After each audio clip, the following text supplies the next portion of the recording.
Arthur Cox has done as good a job as anybody in the last 5 years in management. At Derby County? Yes.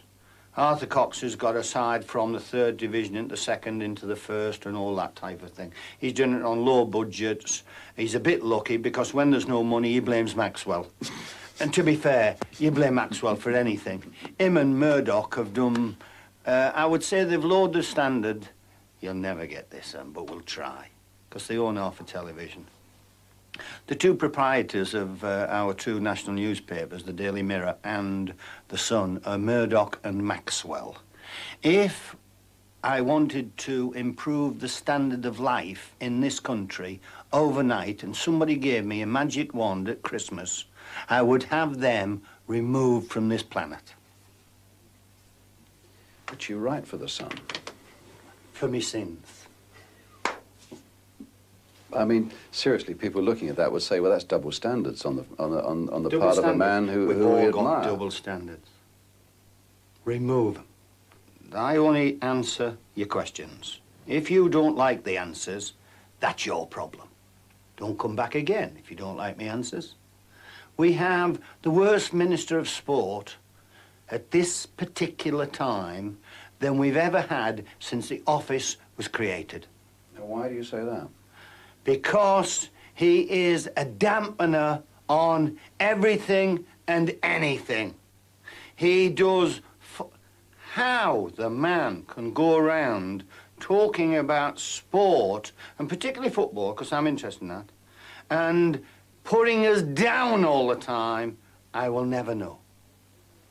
Yeah, I'm not aware that he does that. I think maybe you're referring to... That's your opinion. No, yeah, but I think you maybe are... maybe your view is coloured by the talk of the ID scheme that's going to be implemented and so on. I think he's concerned about the level of violence there is still around our football grounds, and I think he's entitled to feel that, Brian, to be honest with you. I think he's quite entitled to feel it. I think a lot of people feel that maybe football grounds aren't the most pleasant places in the world to go to, much as I love going to them. He's entitled to feel the presence of violence wherever he goes.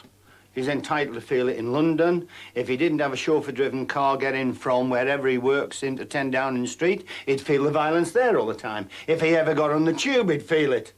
Now, he doesn't want to close the tubes down, does he? But maybe he's trying to improve things around football grounds. You don't have to go along and He's doing it the wrong way. He hasn't got the feeling for the game. Yeah, he's doing it the wrong way. Yeah. And he does us down too many times. And he places too much of a burden on football.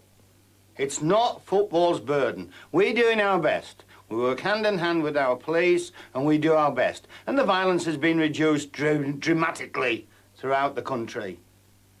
Now, if he feels we shouldn't go into Europe and shouldn't do this and shouldn't do that, then that's fine.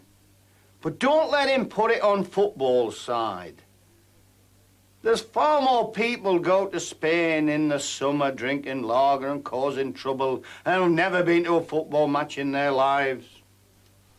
You talk about football where hooligans give us a bad image.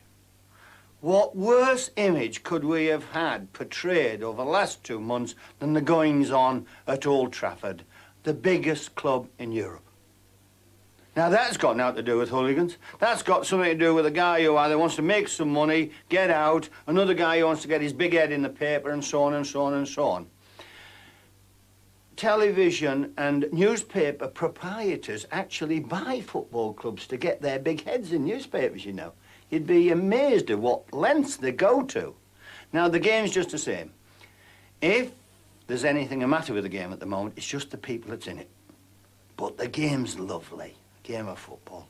I can't think of anything better. Do you feel greater pressure on you now than maybe you did 10 years ago? No pressure on me personally, because I've gone through that teeny little barrier where I'm a little bit secure now to avoid that type of pressure. But I would imagine a manager, a young man coming into the game, trying to run what could be called an average club, has got tremendous pressure. Where his chairman... let's talk about a very experienced man called Don Howe.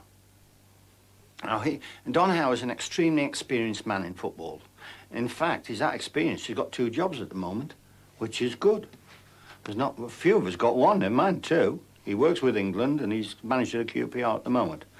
His chairman, I think, is 24, 25. I don't know how Don Howe will ever talk to him.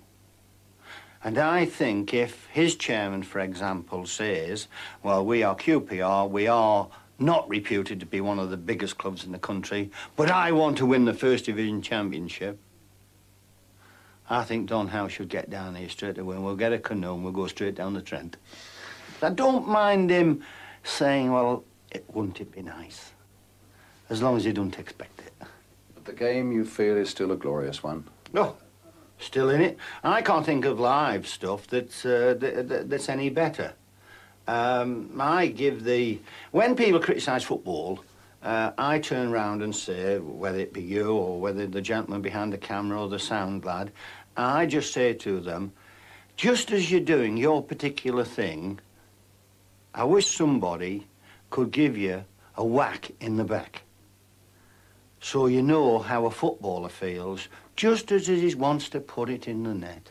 At the peak of his talent and the peak of his dreams, he's just going to put it in the net and somebody goes, pump. That's how hard it is in football. And if I ever get on the Greaves and St John's show, just when they're going to start a chunter, I'm going to knock the microphones down and see how bloody clever they are.